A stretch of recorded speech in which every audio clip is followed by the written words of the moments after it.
Bismillah. Assalamualaikum warahmatullahi wabarakatuh. Alhamdulillahil kabiril muta'al al-mustabtahi bihamdihi wa thana'i alaihi kullu amrin zibal. Ashhadu an la ilaha illallah wahdahu la sharika lah, ahmaduhu ala kulli hal, wa ashhadu anna Muhammadan abduhu wa rasuluh, azimul khisal kabirul fi'al, sallallahu alaihi wa ala sairil al wa ashabihi wa man tabi'ahum bi ihsanin ila yaumil ma'al. Amma ba'du, fattaqullaha ayyuhal muslimuna haqqat taqwa wa raqibuhu fis sirri wan najwa, fa inna ajsadana 'alan nari la taqwa, wa tazawwadu fa inna khairaz zadi taqwa. Bapak dan ibu-ibu, saudara-saudara dan saudari-saudari kaum muslimin dan muslimat, baik yang hadir di Masjid Umar bin Al-Khattab radhiyallahu ta'ala anhu di apa nama tempat? Kampak. Berarti pakai kaf ya, Kampak. Ada hamsnya. Masya Allah. Ini dari bahasa Arab nampaknya. Baik. Pangkal Pinang, yang mudah-mudahan senantiasa selalu senang kita memuji Allah Subhanahu wa taala, karena setelah diwafatkan dikembali hidup. Wafat kecil, wallazi yatawaffal anfusa hina mautiha wallati lam tamut fi manamiha. Allah yang telah mewafatkan jiwa-jiwa ketika matinya atau yang tak mati sewaktu tidurnya. Oleh sebab itu doa kita selepas tidur, alhamdulillahilladzi ahyana ba'dama amatana wa ilaihin nusyur. Segala puji bagi Allah yang telah kembali menghidupkan kita setelah tadi mematikan kita. Oleh itu maka bersyukur kita kepadanya, belum jadi mati, tadi baru mati kecil. Masyaallah kiram dirahmati Allah, mudah-mudahan hari yang tersisa masih bisa kita gunakan dengan sebaik-baiknya. Alhamdulillah subuh ini diberikan pula oleh Allah nikmat bisa merasa senang dan nikmat berada di rumahnya ini. Ini Masjid Umar Ibn Khattab radhiyallahu anhu. Ini kalau nengok nama masjidnya, orang-orangnya mungkin dekat-dekat juga dengan Umar. Subhanallah, Umar itu pantang menyerah dalam kebenaran, sehingga beliau disebut oleh Nabi SAW bab yang menghalangi segala fitnah dalam agama, karena dia benar-benar subhanallah menjaga agama ini sampai beliau disyahidkan Allah SWT di kota Nabi SAW. Ma'asyil kiram dirahmati Allah, sekali lagi kita bersyukur kepadanya atas nikmat yang diberikannya. Alhamdulillah hadir di waktu subuh, mudah-mudahan mendapatkan apa yang dijanjikan, bahkan lebih dari yang kita harapkan. Di antaranya hari ini kita insyaallah mendapat jaminan Allah, man shalla subha fi jama'atin fa fi zimmatillah. Siapa yang salat subuh berjamaah, dia berada dalam jaminan Allah. Kemudian semoga Allah jadikan juga penerang jalan kita di akhirat, karena berjalan di waktu gelap ke rumah-rumah Allah mendapatkan cahaya yang sempurna dan terang di hari kiamat nanti. Subhanallah. Mudah-mudahan dengan iman, dengan keikhlasan. Salawat dan salam kepada baginda Nabi alaihissalatu wassalam, yang mudah-mudahan Allah mudahkan hati ini mencintainya dengan sesungguhnya, dengan bil qalb wal qalam, dengan hati dan fisik kita. Semoga dengan demikian kita diizinkan untuk bertemu dengannya di akhirat, atau diberikan berita yang menggembirakan semasa di dunia, yaitu melalui mimpi bertemu dengannya. Sebelumnya sebelum masuk ke pembahasan, kabarnya tidak lama ini, hanya sampai selesai. Iya, kan tidak lama kan? Insya Allah sampai selesai. Dan jangan khawatir, saya sudah pasang alarm, walaupun sering melanggar juga. Ya sudah pasang tadi jam 6:08. Nah, kalau nanti terlanggar juga insya Allah sampai 15 lah. Ada 15 itu batas akhir yang diberikan oleh panitia. Cuman karena mulai agak lambat dikit, ada injury time-nya. Semoga Allah mudahkan. Sebelumnya juga saya minta izin, mohon maaf kepada para tuan guru, para buya, para ustadz, para ustazah, nyai, umi dan sebagainya, para alim ulama, cerdik pandai.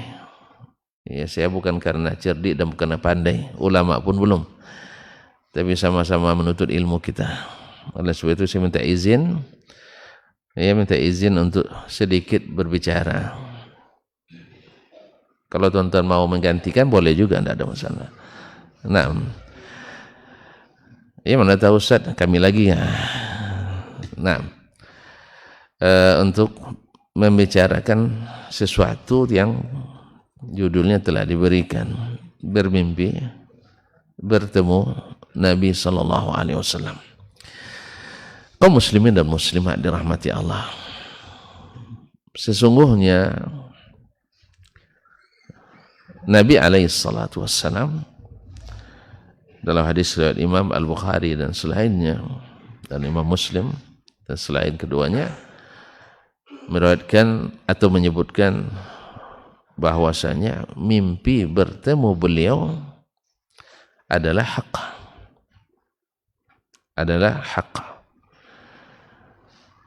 Sehingga dalam riwayat sebagian sahabat menyebutkan, man ra'ani fil manami faqad ra'al haqq. Siapa yang melihatku di waktu tidur, artinya mimpi. Kalau waktu tidur kan mimpi kan, ada yang melihat. Ya, tanpa mimpi dalam tidur, dia tidur tapi nampak semua ada di sekelilingnya. Itu tidur ayam namanya. Nah, tapi kalau tidur berarti mimpi. Man ra'ani fil manami faqad ra'al haqq. Seperti riwayat Ubadah ibn Samit radhiyallahu anhu, siapa yang melihatku dalam mimpi, dia benar-benar telah melihat yang hak. Dalam riwayat lain dikatakan bahwasanya Nabi menyabdakan, man ra'ani fil manami faqad ra'ani fa inna syaitan la yatamatsalu bi. Barang siapa yang melihatku dalam mimpi, dia benar-benar telah melihatku. Karena syaitan tidak diberikan izin untuk berupa sepertiku.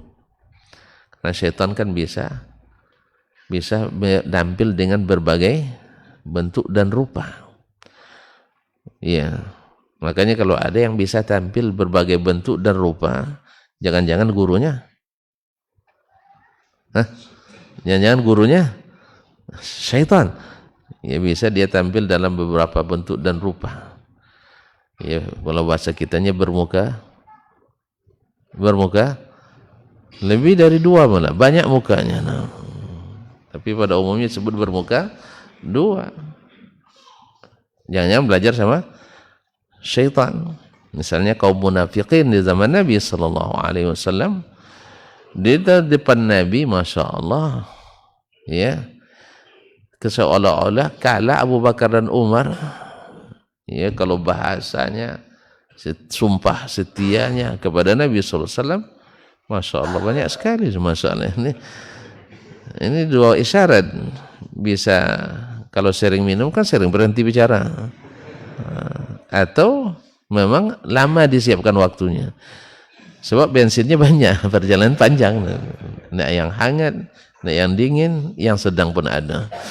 Masya Allah. Semoga Allah membalas antum. Kaum muslimin dan muslimat yang dirahmati Allah SWT. Ini gara-gara air rusak juga konsentrasi. Apalagi gara-gara makan ya. Kaum muslimin dan muslimat dirahmati Allah. Sampai di mana tadi saya? Hah?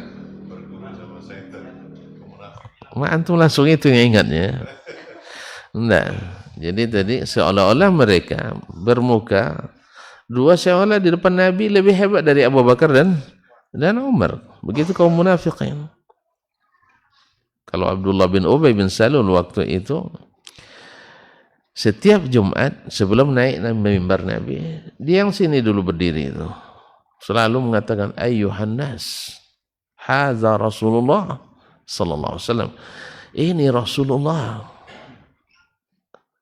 Allah jadikan dia rahmat bagi kalian. Hadiah istimewa dari Allah SWT. Pansuruhu wa'azziruhu wa'azzimuhu. Tolong dia, muliakan dia, ta'zim dia.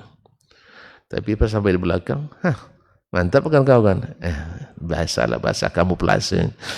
Jadi kan, begitulah mereka bermuka dua. Syaitan Allah berikan kemampuan untuk tampil dalam berbagai rupa, tetapi untuk menyerupai Nabi SAW tidak dapat izin. Seperti dikatakan oleh Imam Ibnu Hajar rahimahullah. Makna daripada la yatamatsalu bi la yu'zanu lahu ay yatasawwar bi surati Rasulillah sallallahu alaihi wasallam. Dia tidak diberikan izin oleh Allah untuk menyerupai Nabi alaihi salatu wassalam. Maka siapa yang bertemu Nabi sallallahu alaihi wasallam dalam mimpi, maka benar-benar bertemu dengan Nabi sallallahu alaihi wasallam seperti bertemu di waktu terjaga.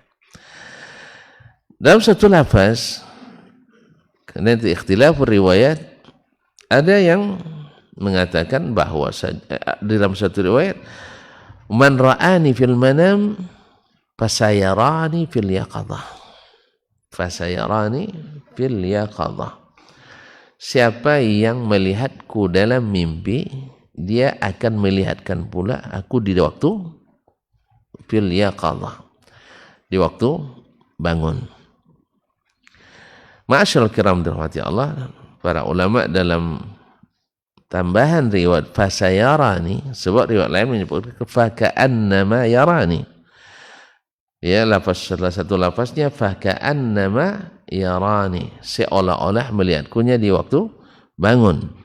Jadi seperti apa dia melihat dalam mimpi? Ya seperti itulah Nabi SAW kalau antum melihatnya di waktu itu bangun. Kalimat di situ faka'annama, seolah-olah, berarti tidak langsung. Cuma ada lafaz fayarani, fasayarani fil yaqadha. Siapa yang melihatku di waktu mimpi, dia pasti akan melihatku di waktu terjaga. Ma'asyiral kiram dirahmati Allah SWT. Nah, di sini terjadi beberapa paham atau beberapa sikap ulama dalam melihat riwayat ini. Ada yang mengatakan riwayat ini tidak tersebut dalam riwayat yang dianggap sebagai ziyadah atau tambahan yang tidak sahih. Tidak sahih. Sebab riwayat-riwayat para a'immah, para imam yang masyhur, bahwa lafaznya adalah faka'annama yarani fil yaqadha. Seolah-olah dia melihatku dalam keadaan terjaga. Kemudian bagi yang menganggap andainya itu sahih riwayat fasayarani fil yaqadhah, dia akan melihatku dalam mimpi, dalam terjaga, maka para ulama berbeda dalam menafsirkannya. Disebut oleh Ibnu Battal misalnya, Al-Maliki rahimahullah ta'ala, bahwasanya ini berlaku pada zaman Nabi masih hidup. Ya, kalau andainya tambahan itu sahih. Tapi sebagian besar tidak mensahihkan tambahan itu. Karena makhraj hadisnya satu. Nah, jadi tambahan ini dianggap tambahan yang tidak sahih. Seandainya sahih, maknanya adalah berlaku pada zaman Nabi Sallallahu Alaihi Wasallam masih hidup. Siapa yang melihatku di waktu tidur atau mimpi, nanti Allah akan mudahkan dia berjumpa denganku di waktu datu terjaga. Jadi sahabat misalnya mimpi dia bertemu Nabi dan mimpi bertemu Nabi Sallallahu Alaihi Wasallam. Lalu besoknya atau beberapa hari setelah Allah takdirkan dia bertemu dengan Nabi Sallallahu Alaihi Wasallam. Kalau ini tidak ada masalah, tafsir seperti ini tidak ada masalah. Ada yang mengatakan bahwasanya dia akan bertemu melihat Nabi Sallallahu Alaihi Wasallam, benar-benar melihat Nabi Sallallahu Alaihi Wasallam pada hari kiamat. Pada hari kiamat. Cuman seperti kata sebagian ulama seperti Ibnu Hajar mengatakan ini kalau ini tidak ada sifat khususnya. Apa sebab? Karena seluruh kaum muslimin akan bertemu dengan Nabi pada hari kiamat. Ya, kalau antum tidak dapat ketemu sekarang, insyaallah besok ketemu. Tidak pernah mimpi ketemu Nabi? Belum ya? Jangan coba-coba bohong, masa ini sampai pembahasan nanti. Kalau dah tidak ketemu sekarang, insya Allah atas istiqamah kita di atas jalannya, kita akan dekat dengannya di akhirat nanti. Nah, ada yang mengatakan seluruh orang Islam pasti akan bertemu dengan Nabi Sallallahu Alaihi Wasallam pada hari kiamat nanti. Berarti ada kekhususan. Dijawab oleh yang lain. Tidak ada kekhususan antara yang melihat Nabi dari kejauhan dengan yang melihat Nabi lalu didekatkan. Sebab nanti kita akan bertemu dengan Nabi di tepi telaga. Sah? Ana faratukum alal haud. Saya akan mendahului kalian ke tepi telaga. Di mana? Telaga Al-Kautsar. Di mana posisinya? Pada mahsyar. Di mana pada mahsyar? Rahasia. Nah, Adul Mahsyar, Adul Syam. Tapi sebelum itu terjadi, itu sebelum melintas di atas sirat ala matni jahannam. Sebelum melintas sirat. Waktu itu kita haus. Haus enggak waktu itu?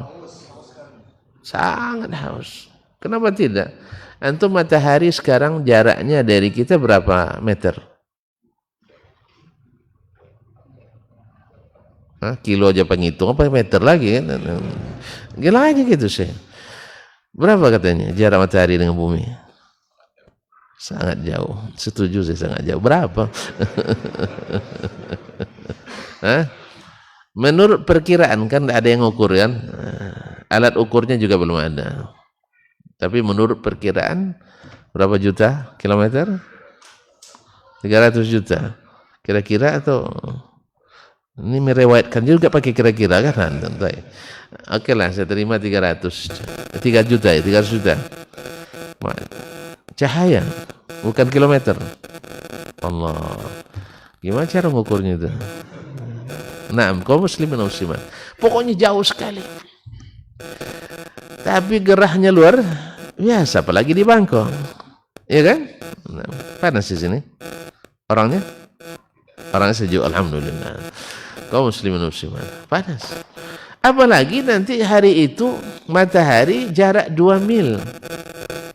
2 mil itu kalau 1 mil 1,68 kilometer ya. Iya. Nah, berarti 2 kali 1,6 sekitar 3 kilometer lebih sedikit.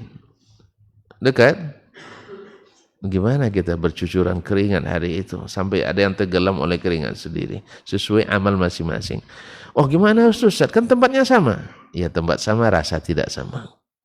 Bisa tempat sama rasa tidak sama, sebagaimana kita ngaji juga.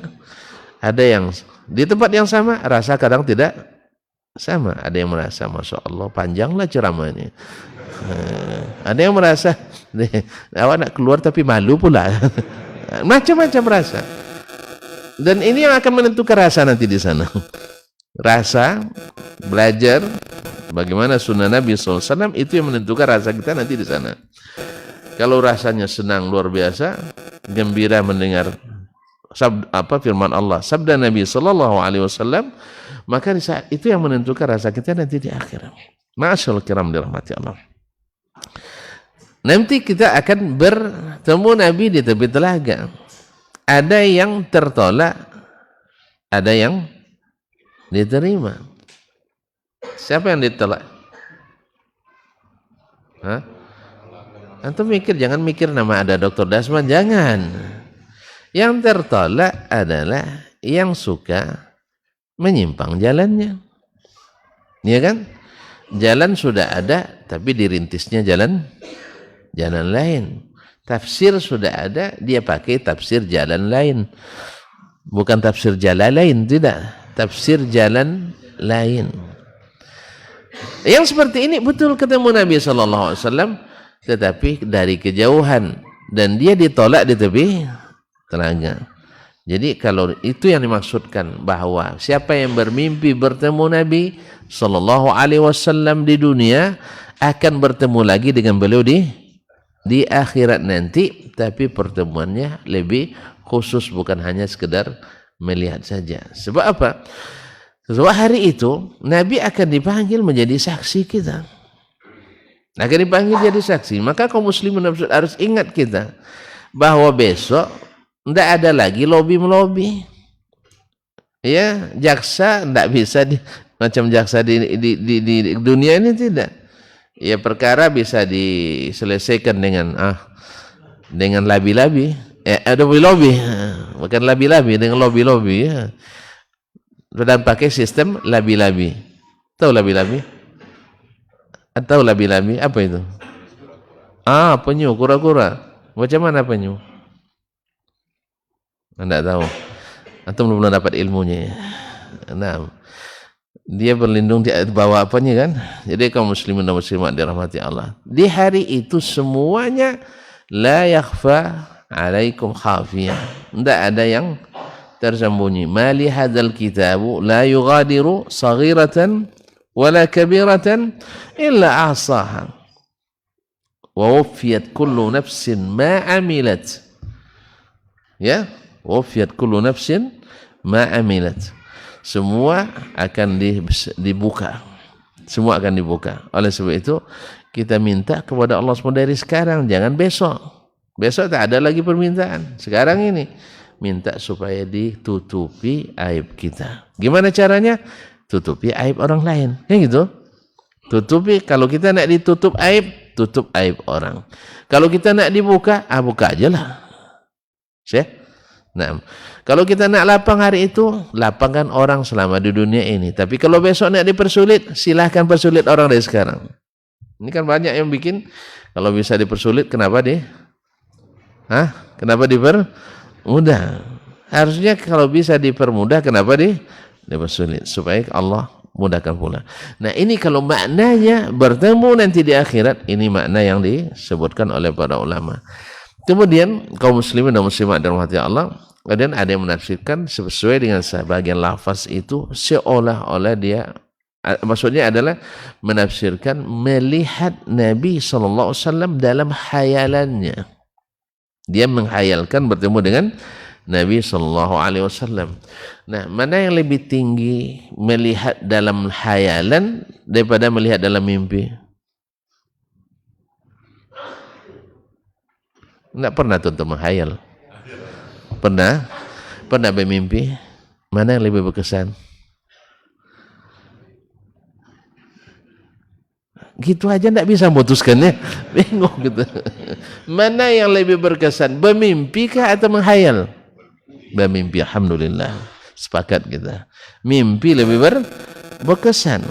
Ya kan? Waduh, mimpi saya. Apa mimpinya? Masya Allah. Seolah-olah lamaran saya diterima.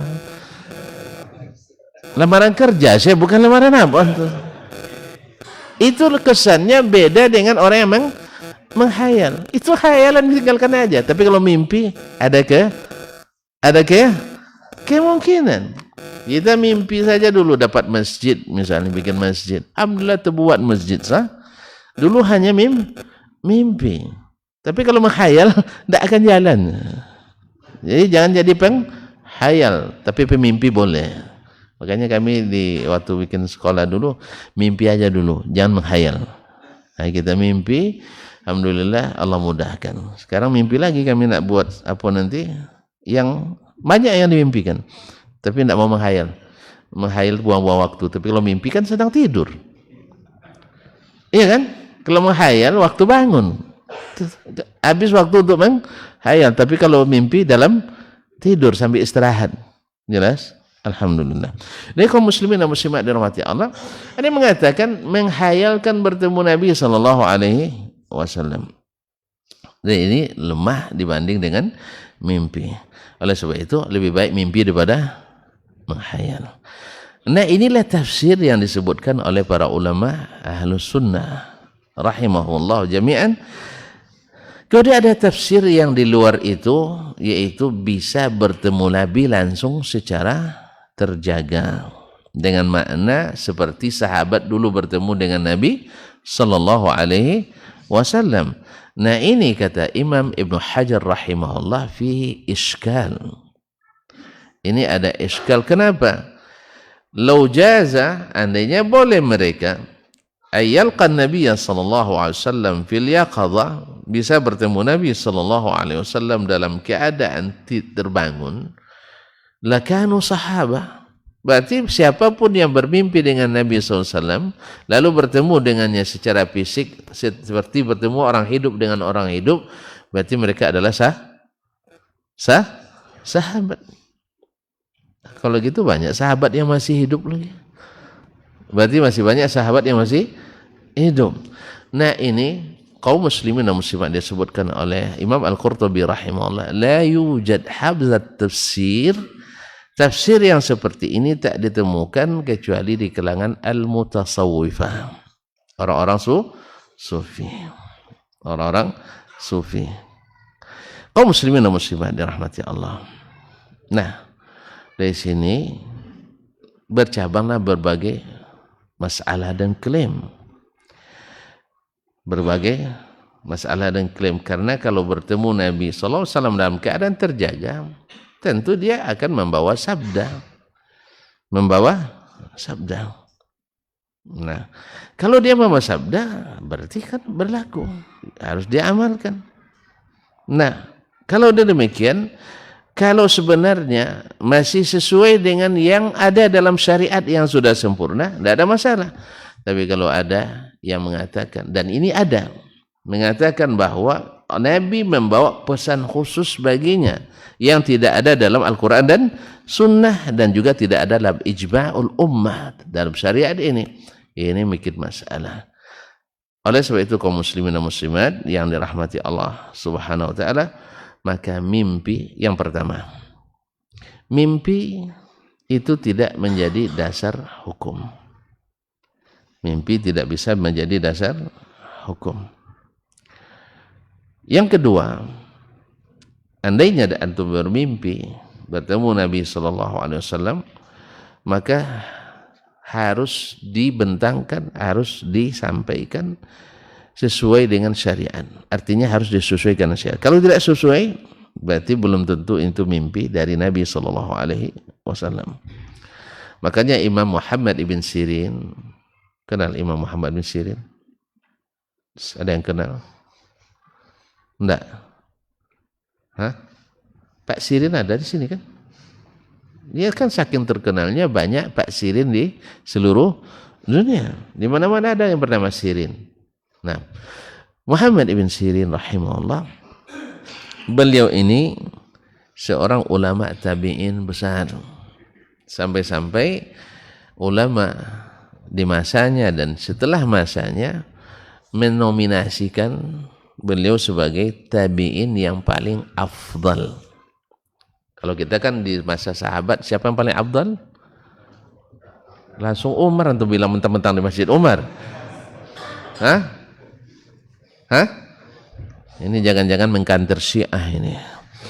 Jadi dia nak mengkanter Syiah ini. Sebab Syiah mengatakan orang yang paling bahaya itu bukan iblis katanya, tapi adalah satu Umar, dua Abu Bakar, ketiga baru iblis. Ini kan bahasa iblis ini ya.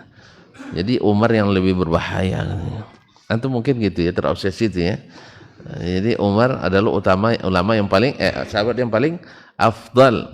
Nah, adalah Abu Bakar radhiyallahu taala anhu bi syahadatillah wa bi syahadati Rasulillah SAW, dengan rekomendasi Allah dan Rasulnya sallallahu alaihi wasallam. Iz yaqulu illam tansuru faqad nasarahu Allah. Iz huma fil ghari iz yaqulu li sahibihi la tahzan innallaha ma'ana. Ini Abu Bakar. Dia juga yang terpuji di ayat surat Al-Lail. Surat Al-Lail, yaitu Allah katakan wala sawfa yarda. Naam. Wa ma alaihi min ahadin min ni'matin tujza illa batigha'a wajhi rabbihil a'la wala sawfa yarda. Siapa itu? Abu Bakar As-Siddiq radhiyallahu taala anhu. Kemudian derajat As-Siddiq, ya, yang bergelar As-Siddiq dari sahabat.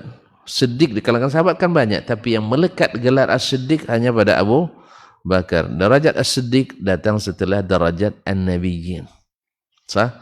Wa may yuti'illaha war rasul fa ulaika ma'al ladzina an'ama Allahu 'alaihim minan nabiyyin was-siddiqin wasyuhada'i was-salihin. Jadi Abu Bakar. Setelah itu Umar, setelah Utsman, setelah itu Ali radhiyallahu anhu. Dah ada jelas ini di kalangan Ahlussunnah ijma'. Sekarang di kalangan tabi'in, siapa tabi'in yang paling afdal? Nah, khilaf. Belum lagi, baru ada yang mengatakan Ibnu Sirin.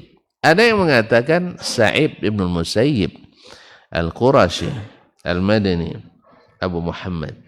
Ada yang mengatakan Uwais Al-Qarni. Ada yang mengatakan Hasan Al-Basri. Ada Pak Hasan Basri? Pak Hasan Basri tunjuk tangan. Tidak ada. Pak Uwais Al-Qarni? Subhanallah, tidak sampai ke sini nama beliau ya. Nah, Pak Uwais Al-Qarni ada. Taib. Pak Said bin Musayyib. Pak Said ada? Tidak ada juga. Alhamdulillah, saya bebas dari segala tuntutan. Kaum muslimin yang tadi Ibn Sirin kan tidak ada juga. Nah, ada yang menjagokan Muhammad ibn Sirin, walaupun kebanyakan ulama mendahulukan Sa'id ibn Musayyib yang di Madinah, salah satu dari fuqaha Madinah yang 7 di masa tabi'in. Intinya Muhammad ibn Sirin rahimahullah afdalut tabi'in min afdalit tabi'in, mengatakan dia kan terkenal dengan menakwilkan mimpi. Menakwilkan mimpi. Kalau ada yang mengatakan kepadanya, saya melihat Rasul sallallahu alaihi wasallam dalam mimpi. Lalu katanya, sibhuli, tolong sebutkan seperti apa yang kamu lihat. Subhanallah. Karena apa? Harus ulama menyebutkan wajib hukumnya yang mengatakan bertemu Nabi disesuaikan dengan sifat yang tersebut dalam riwayat yang sahih Asy-Syama'il Al-Muhammadiyah, dalam sifat-sifat Nabi sallallahu alaihi wasallam, seperti yang diriwayatkan dari Ali bin Abi Thalib radhiyallahu taala anhu, sifatnya tentang bagaimana wajahnya, bagaimana lihyanya, bagaimana mulutnya, bagaimana semuanya harus sesuai dengan itu. Kalau tidak berarti bukan Bukan, bukan Nabi Sallallahu Alaihi Wasallam. Bukan Nabi Sallallahu Alaihi Wasallam. Nanti kita bahas tentang orang yang mengklaim bertemu Nabi banyak. Jangankan mengklaim bertemu Nabi, mengklaim jadi Nabi juga banyak. Jadi apa payahnya saya bertemu Nabi? Tapi masalahnya dia jujur atau tidak. Nah, sekarang kita bahas tentang masalah benar enggak Nabi lihat? Maka dilihat dari sifat Nabi alaihi salatu wassalam. Maka Muhammad bin Sirin katakan, tunjukkan kepadaku seperti apa yang kamu lihat. Kalau ada yang ceritakan bahwa Nabi sallallahu alaihi wasallam itu orangnya pertengahan, tidak terlalu tinggi, tidak pula pendek. Nah, benar. Kemudian tebal alisnya, benar. Mulutnya sedikit besar, giginya rapi teratur. Pokoknya rambutnya tidak lurus dan tidak pula keriting jad, tapi adalah ikan dan sebahu. Lalu ketika dia bilang, pas dia bicara pakai bahasa Ocu, katanya. Tahu bahasa Ocu? Bahasa orang Kampar? Tidak tahu juga. Bahasa Bangka. Bahasa Bangka Belitung. Betul kalau itu. Kalau dia bicara tidak pakai bahasa Arab. Nabi bahasanya apa? Bahasa Arab. Jadi kalau ada nanti yang mimpi bahasa apanya, walaupun bahasa kromo Inggil, berarti bukan Nabi sallallahu alaihi wasallam. Jelas ya? Dia berbahasa Arab. Nah, loh, saya tidak pandai bahasa Arab. Kalau yang namanya mimpi, antum pandai bahasa Arab. Kan ada orang mimpi, Masya Allah, saya ketemu Raja Salman, katanya. Saya pula penterjemahnya, katanya. Padahal dia tidak pandai bahasa Arab. Kadang-kadang ini bunga tidur menghayal nih kan, menghayal bisa jadi penterjemah Raja Salman, tiba-tiba masuk dalam mimpi. Karena mimpi seperti disebutkan oleh para ulama, ada mimpi karena terbawa pikiran. Ini seperti yang ceritakan oleh Syekh Muhammad Hassan dari Mesir. Ada seorang murid minta kepada gurunya, tolong ajarkan ke saya bagaimana mimpi bertemu Nabi Sallallahu Alaihi Wasallam. Lalu kata syekhnya, nanti malam kamu ke rumah. Datang ke rumah, malam di rumah saya. Habis itu ajarkan saya, Syekh. Saya tidak ajarkan kamu sekarang. Sekarang kita makan dulu. Disuruh makan. Sengaja dibuat oleh Syekh makanan yang banyak garamnya. Kalau banyak garam, masin lah. Kalau masin, kalau masin, makanan masin. Apa yang antum butuhkan? Ya minum lah. Masa tidak pernah makan nanti, subhanallah. Masin, tentu dia minta minum. Syekh sengaja tidak siapkan minum. Syekh, ada air, Syekh. Tidak boleh minum. Tidak boleh minum. Pokoknya makanannya serba asin dan tidak boleh minum. Habis itu tidur. Tidurlah nanti sebelum subuh. Pokoknya di waktu dini hari saya bangunkan kamu. Gimana? Lalu habisnya makan tanpa minum. Apa yang dia pikir sebelum tidur? Air. Airnya sebelum subuh dibangun koles. Bangun. Ya, bangun. Gimana mimpi kamu semalam? Mimpi ketemu Nabi? Enggak, katanya. Tapi mimpi enggak? Ada mimpi saya. Apa mimpinya? Saya seolah berenang di sungai. Air sangat banyak sekali. Apa sebab? Karena pikirannya sebelum tidur air. Jadi air, sehingga mimpi dalam air. Jadi kalau antum bermimpi atau banyak berpikir tentang sesuatu, bisa terbawa ke tidur. Ini seperti yang disebutkan oleh para ulama, ada mimpi yang datang karena pikiran selalu kepadanya. Makanya kalau ada anak muda mimpikan anak mudi, misalnya, kalau dia selalu pikir tentang itu, jangan terlalu harap, Masya Allah kami sudah akad nikah di KUA, katanya. Bukan, itu pikiran antum. Dia belum tentu mau terima. Jelas? Nah, kaum muslimin, ada yang mimpi adalah hadiah dari Allah Subhanahu wa taala. Ini mungkin mimpi bertemu seperti tadi, mimpi bertemu Nabi sallallahu alaihi wasallam, atau mimpi lain yang sama sekali tidak kita pikirkan dan ternyata terjadi setelahnya seperti yang kita lihat dalam mimpi tadi. Dan yang ketiga, ada yang dari syaitan, permain dari syaitan. Nah, intinya kaum muslimin, walaupun mimpi benar, tetapi tetap tidak bisa menjadi dasar hukum. Wajib dikembalikan kepada sunnah atau dikembalikan pada syariat Islam. Kalau sesuai, jalankan. Kalau tidak, jangan dijalankan. Karena dia tidak bisa menjadi dasar hukum. Walaupun bermimpi bertemu Nabi SAW. Kalau benar Nabi, tidak mungkin dia menyampaikan kecuali yang sesuai dengan syariat. Kalau ada yang tidak sesuai, maka perlu diteliti kembali. Antum benar bertemu Nabi atau bukan Nabi SAW. Masyaallah kiram. Yang kedua, bahwa mimpi kalau bertemu Nabi SAW itu benar. Ya, benar. Cuman datang yang ketiga. Yang bermimpi ini jujur atau tidak. Ini yang masih susah untuk dipastikan. Apa sebab? Alat detektor mimpi belum ditemukan. Iya kan? Ya, kita hanya mengandalkan kejujuran orang atau kejujurannya. Kalau dia jujur, maka kita katakan semoga ini berita gembira, hadiah istimewa yang Allah berikan. Yang Allah berikan kepada seseorang yang mudah-mudahan karena cintanya kepada Nabi SAW. Dan mudah-mudahan ini juga menjadi berita gembira bahwa di akhirat pun akan bertemu Rasulullah SAW sebagaimana dalam lapas sebagian hadis tadi. Tapi masalahnya jujur atau tidak. Sebab masalah kejujuran tidak bisa diukur dengan tebal tingginya sorban, dengan berapa lapisnya jubah, atau dengan panjangnya jenggot. Iya tak? Betul? Tidak bisa diukur dengan itu. Nah, makanya kepada yang mengatakan bermimpi wajib berani jujur. Ya, sebab kaum muslimin dan muslimat, ada seorang Syiah misalnya bermimpi dia di Mesir, Syiah Hasan Syahata namanya, tapi sudah dibunuh oleh pengikutnya sendiri. Dibunuh orang dia. Karena apa? Terlalu mencaci maki sahabat Nabi, mencaci maki para istri Nabi SAW.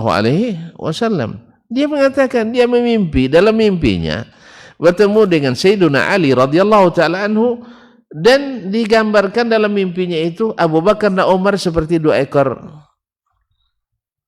Kalau di Sumatera ada istilah B1 B2. B1 apa tuh? Enggak tahu. Saya enggak tahu. Saya lupa terus ini. Hah? Di sini enggak tahu juga. Sama. Taim. Digambarkan, saya enggak mau menyebutnya, tapi apa gimana lagi nah? Hah? Celengan. Celengan. Celeng itu apa? Oh, B1. Oh, itu B1 ya? Masya Allah. Tahu tuan-tuan, kalau tidak tahu terpaksa disebutkan. Nah. Digambarkan Abu Bakar dan Umar seperti dua ekor anjing. Nauzubillah. Ini mimpi benar atau mimpi bohong? Mimpi bohong. Kan penghinaan terhadap Abu Bakar dan Umar radhiyallahu anhu. Ini memang bohong pembohong. Yang namanya Syiah aslinya bohong. Kalau tidak bohong, berarti tidak, bukan Syiah. Karena mereka menjadikan taqiyya, bohong itu bagian dari tak terpisahkan dari agama. Bahkan lebih afdal daripada umrah ke Makkah. Iya. Bahkan di dalam sebagian riwayat disebutkan dalam mereka, kalau tidak pernah bertaqiyah selama hidupnya, tidak dapat syafaat Rasul sallallahu alaihi wasallam. Masya Allah. Kalau tidak pandai bohong, tidak dapat syafaat. Padahal Nabi sallallahu alaihi wasallam melarang berbohong sekalipun bercanda. Sekalipun bercanda. Makanya ini yang bermimpi jujur atau tidak. Yang bermimpi jujur atau tidak. Sebab seperti yang saya katakan, kejujuran tidak diukur dengan penampilan. Berapa banyak orang yang penampilannya Masya Allah seperti Syekh Kabir, ya, Syekh Kabir. Nah, dia tampilannya seperti orang yang ahli zuhud dan sebagainya, tetapi bohong berapi-api, bahasa asap dari mulutnya. Kenapa tidak? Kalau tonton nanti mengaji tentang pemalsuan hadis Nabi SAW, tidak sedikit orang berbohong memalsukan hadis orang-orang dari kalangan orang-orang saleh, ahli ibadah. Gimana tuh? Ahli ibadah tapi berbohong memalsukan hadis. Seperti Nuh bin Abi Maryam atau Maisarah bin Abdi Rabbi. Kenapa dia berbohong? Kenapa dia berbohong? Orang ahli ibadah berbohong untuk apa biasanya? Bukan. Dia melihat fenomena orang tidak mau lagi rajin beribadah baca Quran. Akhirnya karena dia bukan orang yang berilmu mumpuni, akhirnya dikarangnya lah hadis-hadis tentang fadilat Al-Quran. Fadilat surah Al-Fatihah, fadilat surah Al-Baqarah, fadilat surah Al-Imran, sehingga 114 surat itu lengkap kumpulan hadis tentang fadilatnya. Keluarlah kitab atau keluar catatan hadis-hadis fadilat surat-surat Al-Quranul Karim. Ditanya, kenapa mempalsukan? Ra'aitun nasa ya'zubuna 'anil Qur'ani wa tadabburi, saya melihat orang sudah menjauh daripada mentadaburi Al-Qur'an, lalu saya palsukan ini li tansyitihim, supaya memberi semangat lagi, motivasi bagi mereka untuk rajin beribadah.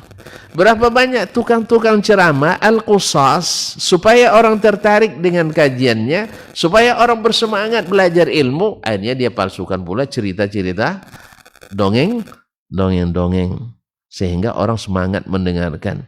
Jadilah pemalsu hadis. Niatnya baik apa buruk? Niatnya baik atau buruk? Niatnya baik. Niatnya baik supaya orang ikut ngaji. Dan jangan-jangan juga sebagian daripada masyayikh yang kurang bertakwa pada Allah SWT atau kurang ilmu.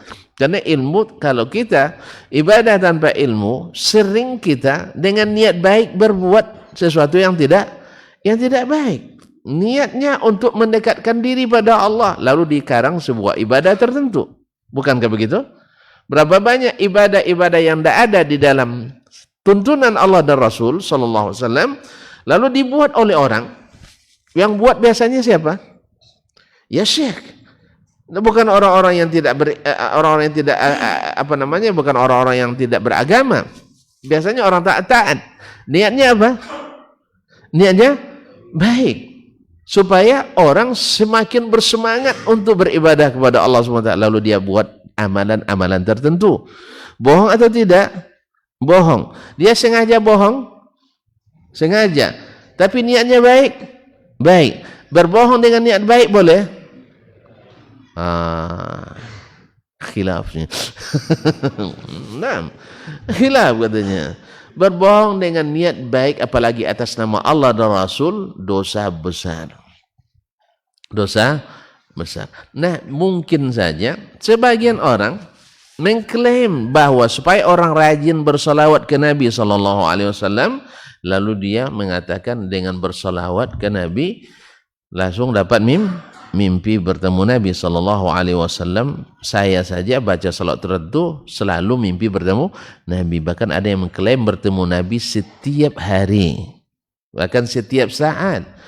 Ya, seperti Al-Haqqani mengaku bahwa dia selalu menghadiri semacam simposium internasional seluruh Nabi dan Rasul yang sudah diutus 140.000 sekian atau 124.000 Nabi dan Rasul. Setiap hari beradakan rapat dengan beliau. Masya Allah. Ini kalau bisa memangkas biaya G20 ini. Iya. Kalau tonton punya ini, sehingga tidak perlu lagi ada APBN untuk acara atau event yang besar seperti ini. Apa sebab? Dia dengan baca selawat tertentu langsung bertemu dengan puluhan ribu nabi dan rasul pernah diutus. Niatnya baik. Niatnya baik. Baik supaya orang ikut jalan yang sudah dia rintis karena dia beribadah dengan niat baik. Maka disinilah pentingnya kaum muslimin dan muslimat kita untuk beribadah mengikut Nabi SAW dan tidak sembarang mengatakan sesuatu dalam agama ini. Sebab Nabi katakan man kadzaba alayya muta'ammidan falyatabawwa maq'adahu minan nar.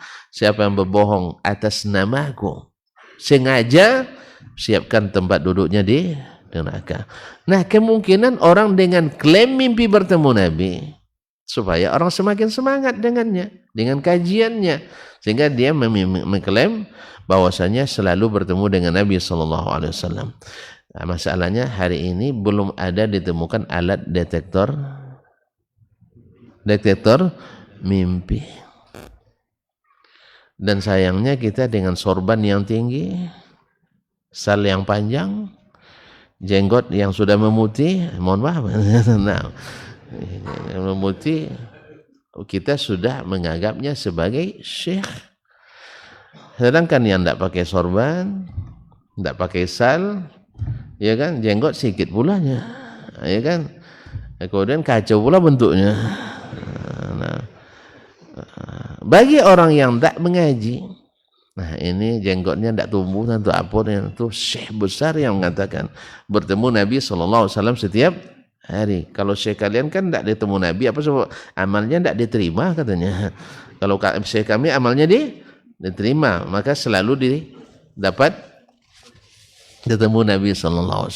Ini kan semuanya klaim, tidak ada alat untuk membuktikannya. Baru terlihat nanti ketika akhirat. Oleh sebab itu kaum muslimin, maka kita harus harus merujuk kepada Nabi SAW. Kalau dia sebut bertemu Nabi, harus rujuk kepada sifat-sifat Nabi SAW. Yang kedua, harus merujuk ke Nabi amalan yang dilakukan. Amalan yang dilakukan. Sebab keanehan yang terjadi tidak selamanya mukjizat atau karamah, tapi bisa saja sihir atau kahana. Berapa banyak orang dengan nama kiai punya punya keanehan-keanehan yang bisa menipu masyarakat awam, ternyata dia kerjasama dengan syaitan. Tidak sedikit yang kerjasama dengan syaitan. Yang ketiga, kaum muslimin dan muslimat, seperti kata Imam Syafi'i rahimahullah ta'ala, bahwa kata sebagian ulama, bahwa mimpi itu mesti dalam keadaan tidur, bukan tidur ayam. Ya, kalau tidur ayam itu namanya tadi apa? Hayalan. Kalau hayalan ada hakikatnya? Tidak. Kalau mimpi ada hakikatnya? Ada. Hayalan tidak ada hakikatnya. Kalau mimpi ada hakikatnya. Seperti kata Nabi SAW. Dan Nabi pasti benar. Yang bermimpi belum tentu semuanya benar. Yang ketiga, yang keempat, kaum muslimin dan muslimat, tidak ada amalan-amalan yang disebutkan Nabi, siapa yang mengamalkan ini dia akan bertemu denganku. Tapi bisa saja orang mengamalkan sunnah Nabi SAW, ya, kemudian selalu hatinya terpaut dengan Nabi SAW, sehingga terpikir selalu seperti tadi, karena mimpi tidur sebelum minum, terpikir air, sehingga dia mimpi bertemu air. Andainya kita setiap hari memikirkan Nabi SAW dengan penuh ta'zim dan dengan sukarela dan ikhlas mencintainya, mengamalkan sunnah-sunnahnya, menegakkan ajarannya, Allah berikan minhah ini, Allah berikan hadiah ini kepada kita. Mudah-mudahan itu tanda bahwa cinta kita diterima. Sebab kata Umar bin Khattab, laisa sya'nu an tuhib walakin asya'na an tuhab. Masalahnya bukan klaim mencintai. Semua orang boleh mengatakan mencintai, tetapi yang masalah besar kamu dicintai atau tidak. Nah, kalau dapat dengan tetap istiqamah di atas jalannya, dan ketika mimpi itu benar seperti apa adanya, bukan pengakuan, karena memang syaitan tidak bisa menyerupai Nabi, tetapi orang yang bermimpi ini tahu tidak model Nabi, ya kan? Jangankan syaitan mengaku sebagai Nabi, syaitan juga datang mengaku jadi Tuhan kepada orang yang tidak mengenali itu Tuhan. Ma'asyiral kiram dirahmati Allah. Barangkali tuan-tuan masih ingat kisah sebagian masyayikh ulama ahli sunnah, misalnya Syekh Abdul Qadir Al-Jilani rahimahullah ta'ala, seperti yang disebutkan oleh Imam Az-Zahabi. Beliau dalam satu perjalanan di waktu malam di padang Sahara sendirian, dia tiba-tiba di tengah gelap malam itu turun cahaya dari atas. Lalu turun cahaya, kita sebagai orang awam yang namanya cahaya hijab Allah ini umum diketahui oleh seluruh orang, sah bahwasanya hijabnya Allah itu cahaya. Nah, lalu turun kepada Syekh cahaya terang sekali sampai silau. Dari balik cahaya ada yang berbicara, ya Abdul Qadir, wahai Abdul Qadir, innani ana rabbuk. Ya, mirip ayat pula kan, sesungguhnya aku adalah Rabbmu, seperti Allah berbicara kepada Musa di gunung Sinai kan, di gunung Sinai, innani ana rabbuk fastami' lima yuha, dengarkan apa akan yang diwahyukan kepadamu. Kalau sempat yang didatangi orang tidak berilmu, syekh-syekh yang tidak berilmu, ya, tahu syekh yang berilmu dengan tidak berilmu? Tidak tahu. Kalau syekh yang berilmu itu lama duduknya dengan ulama, lama mengajinya, itu syekh yang berilmu. Ada syekh yang tidak berilmu, gimana? Lama bersemedinya. Itu aja bedanya, lama bersemedinya. Maka yang belajar ilmu, Nabi yang katakan innamal ilmu bitta'allum, ilmu itu dengan ta'allum. Sallallahu alaihi wasallam, ilmu itu dengan belajar, harus beradu lutut dengan ulama. Tapi dengan bersemedi, adu lutut sendiri, maka ada lagi istilah nanti, ini kan subhat lagi, ilmu laduni kata. Ilmu laduni itu ada, benar, cuman bukan diberikan pada orang yang tak berilmu sama sekali. Tak pernah nuntut ilmu tiba-tiba bersemedi dapat ilmu laduni seolah-olah wahyu, bukan wahyu, itu wangsit itu. Nah, ilmu laduni ada betul, tapi yang diajarkan Allah, ya kan? Kan Nabi Khadir yang ngaku, kan di situ ilmu laduni dari Nabi Khadir, dia dapat wahyu dari Allah melalui malaikat Jibril. Ada gurunya? Ada gurunya? Tidak ada. Tapi malaikat Jibril yang bawa. Berarti siapa gurunya? Malaikat. Ini buka bab lain lagi nampaknya. Kaum muslimin dan muslimat, ini akan ada bab lagi. Sebagian orang mengatakan tidak ada gurunya, katanya sikit gurunya. Kan ada yang fitnah terhadap Syekh Al-Albani hari ini kan, Masya Allah. Kenapa Albani yang difitnah? Sebab Syekh Albani itu tidak ada yang menyamainya hari ini tentang ilmu hadis dan teguhnya terhadap sunnah, sehingga yang tak bisa menyamai memfitnah beliau. Oh, tidak ada gurunya katanya, tidak ada gurunya. Baik, yang pertama tidak ada gurunya, ini omong kosong, sebab ayahnya ulama besar mazhab Hanafi. Yang bicara tidak ada gurunya itu, tamat tidak kitab-kitab sampai selesai dengan guru? Tidak ada yang tamat kan? Kalau hanya belajar di pondok biasa tidak ada kitab yang tamat yang saya tahu, ya. Tidak ada kitab. Habis waktu. Saya matikan dulu. Kaum muslimin dan muslimat dirahmati Allah Subhanahu wa taala. Dari kita tamat. Kalau dia tamat kitab-kitab Hanafi, kitab-kitab usul dan Hanafi, tamat dengan ayahnya. Pamannya juga orang ulama besar di Syam waktu itu. Nah, guru Nabi juga gurunya hanya satu. Nabi gurunya hanya satu, siapa? Allamahu syadidul quwa. Tapi ada yang berani menandingi Nabi? Hah? Ada yang berani mengatakan bahwa ilmunya lebih tinggi dari ilmu Nabi? Tidak ada. Taib, sahabat gurunya berapa? Abu Bakar, berapa gurunya? 1. Siapa? Rasulullah SAW. Jadi bukan banyaknya guru, mutunya guru. Mutunya guru. Berapa banyak orang gurunya dikit, tetapi masalah ilmunya membukit. Tapi berapa banyak orang yang gurunya masya Allah besar-besar kayak bukit, tapi isinya hanya sedikit. Jadi bukan banyak guru masalahnya, mutu guru tadi.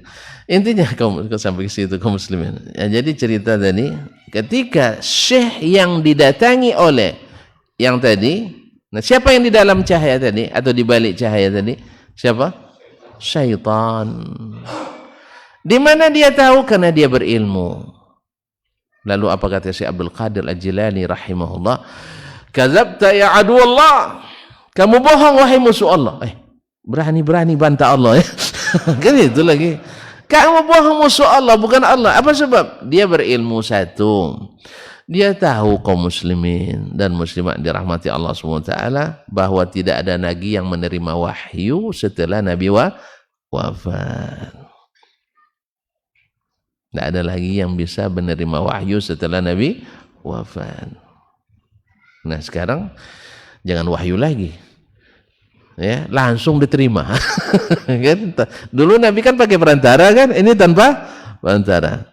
Nah yang kedua, nah, Imam Abdul Qadir Jilani rahimahullah juga mengerti dan paham karena ahli sunnah dan berilmu.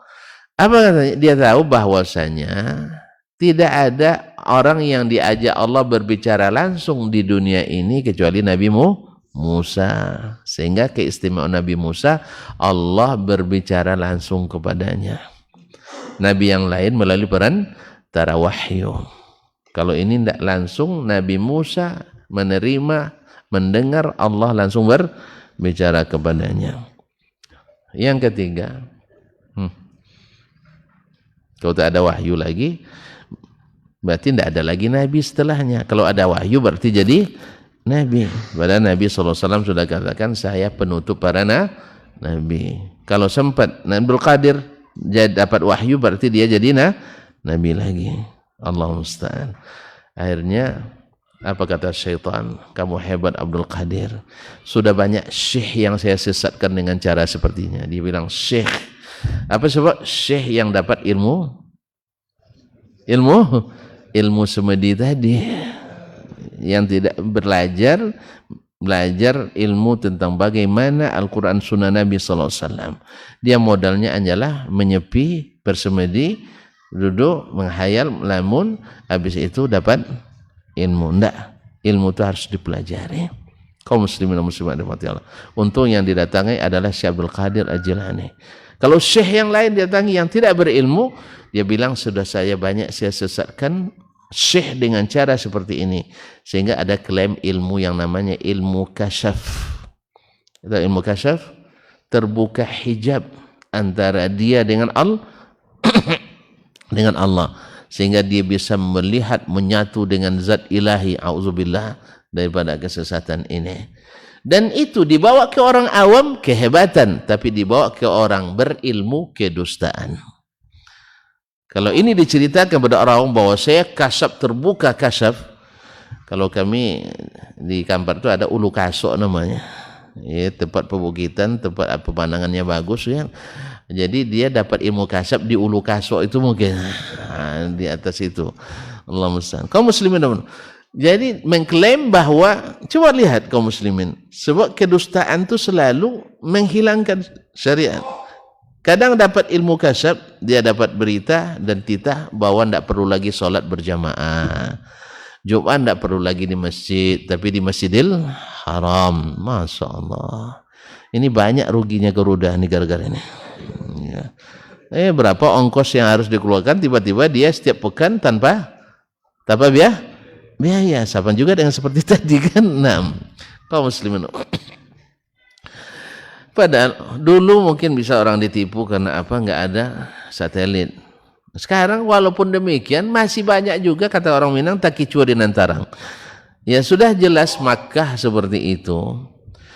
Kita selesai Jumat, sudah asar pula di sana baru Jumat. Nah, Syekh ini berangkatnya jam 11. Ya kan sama nih kita berangkatnya. Mana tuh? Pagi Jumat, mana Masjidil Haram katanya. Nah, awak ke Masjid Baitul Salam atau Masjid Umar bin Khattab misalnya kan. Apa sampai di rumah lebih duluan pula dia sampai di rumah. Udah makan siang pula. Coba balik tuh. Ya kalian di sini kan khutbahnya lama-lama, Masjidil Haram cepat. Aduh, dulu memang mudah tertipu kita. Apa pasal? Kita nggak tahu ternyata di Masjidil Haram waktunya mundur 4 jam. Tapi dengan model sekarang pun masih banyak juga yang percaya dan tertipu gara-gara itu. Apa sebab? Pokoknya tetap kambing walaupun terbang. Pernah cerita kambing terbang? Tahu kan? Alhamdulillah sudah tahu. Masya Allah, tabarakallah. Tapi kaum muslimin dan muslimat dirahmati Allah. Jadi walaupun orang mengaku bermimpi, mimpi bukan dasar hukum. Dan mudah-mudahan siapa yang dapat itu tanda bahwa Allah menerima cintanya. Semoga juga nanti bertemu Nabi SAW. Yang ketiga, reputasi kita menentukan kebenaran dan kejujuran. Ada orang yang jujur, alhamdulillah. Tapi ada orang yang tidak jujur. Dan kejujuran ukurannya bukan sorban, ya, bukan pakaian, bukan penampilan, tapi adalah apa yang sebenarnya kejadian yang terjadi. Kalau dia jujur, ya kita katakan selamat, Anda dapat hadiah. Mudah-mudahan nanti betul-betul yang nyata di akhirat nanti. Tetapi tentu saja yang menjadi patokan bagaimana kita serius menegakkan aturan dan ajaran Nabi SAW. Oleh sebab itu, ada sebagian orang menasihati gimana untuk bertemu atau usaha bertemu dengan Nabi. Tentu saja, Allah Ta'ala alam, ya pertama, kemungkinan itu diberikan pada orang istiqamah di atas agamanya. Ya, istiqamah di atas agamanya. Yang kedua, senang-sering mengucapkan salawat kepadanya. Tapi kan tidak ada kata Nabi SAW kalau ucap salawat ini itu kalian ketemu saya, tidak ada. Ya, tapi mudah-mudahan karena dengan bersalawat kepadanya otomatis kita selalu ingat dengannya. Kalau ingat dengannya, tentu saja mudah-mudahan terbawa ke dalam mimpi. Yang ketiga, kaum muslimin dan muslimat yang dirahmati Allah SWT, mencintai Nabi SAW dengan sebenar-benarnya, bukan dengan lagu. Kalau lagu cinta, semakin banyak belagu, semakin banyak bohongnya. Oleh sebab itu orang berbohong selalu disebut belagu. Betul kan? Asal ada orang pembohong, mulai dia bicara, lah balagu lu orang tuh katanya. Dah belagu pula abang tuh, iya kan? Makanya lagu selalu isinya kebohongan. Sebab lagu itu selalu bahasa hiperbola. Termasuk madaih terhadap Nabi banyak bahasa berlebihan. Kadang-kadang sampai pula kepada memberikan posisi yang harus diberikan pada Allah diberikan pada Nabi SAW. Nauzubillah. Oleh sebab itu jangan banyak belagu. Jangan banyak belagu. Tapi mencintainya dengan menta'zimnya dalam hati, menghormati sunnah-sunnahnya dan menghormati orang-orang yang menghidupkan ajarannya, bukan justru menjadi penghalang tegaknya sunnah Nabi SAW. Habis itu menjadi klaim sering bertemu Nabi SAW. Jangan-jangan seperti tadi, syaitan mengaku jadi Nabi SAW. Kemudian dalam mimpi itu seperti disebutkan para ulama macam-macam. Ada yang melihat sempurna, ada yang melihat Nabi membelakanginya. Nah, ya, jadi kalau antum bertemu Nabi di membelakangi antum, jangan-jangan isyarat cepat bertobat. Sebab antum selama ini membelakanginya. Ada memang. Di kisah-kisah jumpa Nabi, ada yang membelakanginya. Nabi membelakanginya, tidak mau melihatnya. Berarti kan tidak terlihat kan? Saya bermimpi Nabi, apa mimpinya? Waduh, saya nak melihatnya tapi tidak mau dia nengokkan wajahnya. Apa sebab? Lari saya dia berpaling juga dia. Berarti ada yang tidak disukainya diri antum barangkali. Ya kan, menghalangi sunnah-sunnah Nabi SAW. Bisa saja antum bermimpi, tapi mimpinya sebaliknya. Jelas, Nabi marah dan membelakangi antum. Itu tidak semua mimpi artinya baik. Bisa saja artinya buruk. Wallahu ta'ala alam. Yang keempat, bersering-sering berdoa kepada Allah SWT semoga dipertemukan, khususnya nanti di tepi telaga. Tidak pun bertemu dalam mimpi di dunia, tapi jangan sampai di sana tidak bertemu. Yang kelima, tidak syarat menjadi pengikut yang hebat harus bermimpi dengan Nabi Sallallahu Alaihi Wasallam. Sebab banyak ulama yang mengabarkan mereka tidak pernah bermimpi Nabi SAW, padahal mereka orang-orang yang kontribusinya dalam agama tidak terhitung lagi. Tapi kalau seandainya dapat, Masya Allah, seperti Imam Al-Bukhari rahimahullah bertemu Nabi Sallallahu Alaihi Wasallam dan ditafsirkan oleh gurunya Ishaq bin Rahuyah, kamu membela sunnahnya. Akan mantap nih, kamu membela sunnahnya. Daripada yang bermimpi, gimana kamu lihat Nabi? Nabi lari, saya kejar, dia lari dari saya, kata. Jangan-jangan nanti mimpi antum bertemu pula sejak antum jadi penguasa Madinah misalnya. Apa yang terjadi pertama? Yang saya lakukan adalah menghalangi orang masuk ke Masjid Nabawi gitu. Itu bahaya mimpinya itu. Bahaya mimpinya walaupun bertemu Nabi Sallallahu Alaihi Wasallam. Mudah-mudahan yang sedikit ini, kayaknya ada pertanyaan nampaknya, waktu udah habis dah. Ya. Enggak usah bertanya. Kan jelas kan? Alhamdulillah, kan jelas kan? Alhamdulillah, saya setuju. Terima kasih dan mohon maaf. Sampai jumpa kembali insyaallah pada kesempatan yang lain. Wallahu taala alam wa sallallahu ala nabiyyina Muhammad wasallam. Wassalamualaikum warahmatullahi wabarakatuh.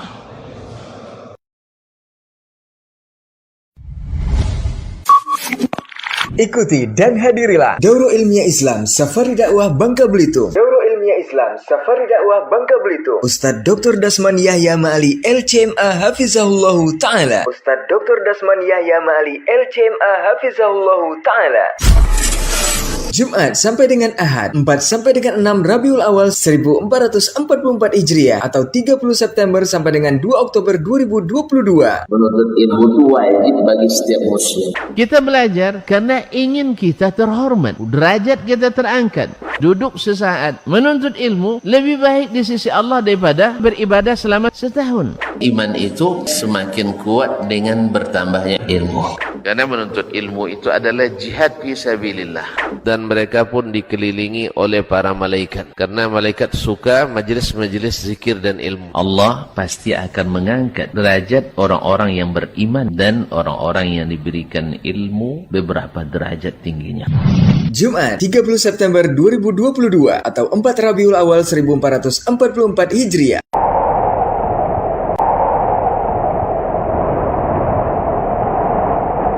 Khutbah Jumat Masjid As-Sunnah Jalan Cempaka, Kelurahan Dul, Kecamatan Pangkalan Baru, Kabupaten Bangka Tengah. Ba'da maghrib sampai dengan jam 20.15 waktu Indonesia Barat. Berlemah lemutlah sesama ahlu sunnah. Sabtu 1 Oktober 2022 atau 5 Rabiul Awal 1444 Hijriah. Ba'da subuh sampai dengan 6.15 waktu Indonesia Barat. Masjid Umar bin Khattab, Jalan Kampekulan, Jerambah Gantung, Pangkal Pinang. Mimpi bertemu Nabi. Jam 9.30 sampai dengan 11.45 waktu Indonesia Barat. Masjid Siratul Rahim, Jalan Mayor Syafri Rahman, Koba, Bangka Tengah. Wali Allah menurut sunnah. Ba'da maghrib sampai dengan 20.15 waktu Indonesia Barat. Masjid Darul Ikhwan, Jalan Batin Tikal, Pasar Pagi, Pangkal Pinang. Kenali sunnah, maka engkau akan mengenali bid'ah. Ahad 2 Oktober 2022 atau 6 Rabiul Awal 1444 Hijriah. Ba'da subuh sampai dengan 6.15 waktu Indonesia Barat. Masjid At-Tauhid, Jalan Jebung Dalam, Kelurahan Jerambah Gantung, Kecamatan Gebek, Pangkal Pinang. Beriman kepada yang gaib. Kajian ini insya Allah disiarkan di semua media sosial. Bangka Belitung Bertauhid, Amuba Mengaji, Radio Amuba 105,1 FM, Saudi TV, KM TV, Manhaj Salaf TV, Hak TV, Baba TV Sunnah, Suska Mengaji, Payakumbuh Mengaji, Bangkinang Mengaji, Kampar Mengaji, Aira TV, datariau.com, dan Radio Robani 91,1 FM. Ikatlah ilmu dengan catatan. Ramaikan majelis-majelis ilmu. Terbuka untuk umum. Untuk kaum muslimin yang hadir, mari simak sepenuh hati, tetap dengan protokol kesehatan. Jazakumullahu khairan wa barakallahu fikum.